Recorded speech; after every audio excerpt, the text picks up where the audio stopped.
हुजूर मुझे जिना की इजाजत होनी चाहिए। हुजूर की बारगाह में एक नौजवान आया है, ये संगमील है हदीस, इसको याद रखना। अर्ज की हुजूर मैं सारे गुनाह छोड़ सकता हूं, जिना नहीं छोड़ता। हुजूर मुझे जिना की इजाजत होनी चाहिए। मेरे हबीब ने थपकी दी, बिठा लिया। मैं कहता हूं हुजूर ने गुनाहगारों को मुआशरे से काटा नहीं, उनकी तरबियत फरमाई है, उनकी तरबियत फरमाई है, उनको करीब फरमाया। मेरे हबीब करीम सल्लल्लाहु अलैहि वसल्लम ने फरमाया इधर आ बैठ जा, बैठ गए। हुजूर ने फरमाया तू पसंद करता है तेरी मां के साथ कोई बदकारी करे? हुजूर नहीं। फरमाया तू पसंद करता है तेरी बेटी के साथ कोई बदकारी करे? या रसूलल्लाह मैं आंखें निकाल दूंगा। हुजूर ने फरमाया तू पसंद करता है तेरी बहन के साथ? हुजूर मैं काट डालूंगा वो हाथ जो मेरी बहन की तरफ उठेंगे। फरमाया तू पसंद करता है कि तेरी खाला फुफी ममानी की तरफ कोई ऐसी हरकत करे? हुजूर मैं काट के रख दूंगा उन लोगों को जो बात भी करेंगे। मेरे हबीब ने फरमाया अच्छा, जिसके साथ तू बदकारी की इजाजत मांग रहा है वो किसी की मां नहीं लगती, वो किसी की बहन नहीं लगती, वो किसी की बेटी नहीं होगी? याद रखे मुल्ला जलालुद्दीन रूमी 1, इमाम गजाली 2, आला हजरत फाजले बरेलवी 3 बुजुर्ग मुतफिका तौर पर लिखते हैं, फरमाते हैं जो गंद के साथ दूसरे घर में ताड़ता है वो अपने घर की खैर मना ले। जो गंदी नजर दूसरों पर रखता है वो अपने घर की खैर मना ले। इसलिए कि जो जुर्म वो किसी के खाते में डालेगा वो सजा बन के उसके घर की तरफ लौटा दिया जाएगा।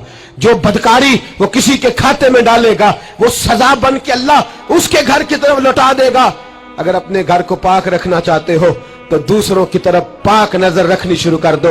अगर चाहते हो कि तेरा घर अजीब मामला है ना, बेटे को तो पसंद की शादी की इजाजत है तो बेटी को इजाजत क्यों नहीं? अगर तेरा बेटा पसंद की शादी करेगा तो याद रखना फिर जब किसी की बेटी ये लफ्ज बोलती है फिर इज्जतों के जनाजे निकलते हैं, फिर उरियानी फहाशी का जो है वो कलक लगता है माथे पर। फिर याद रखना चारों जानिब से रुसवाइयां तेरा नसीबा होती है।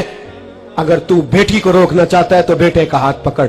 अगर तू बेटी को साफ रखना चाहता है तो बेटे को शर्म हया की चादर उड़ा। अगर तू बेटियों के किरदार की हिफाजत करना चाहता है तो पहले बेटे को पाबंद शरीयत बना, पहले इसकी तरफ देख। मेरे दोस्तों ये 5 चीजें हमारा बुनियादी नुक्ता है।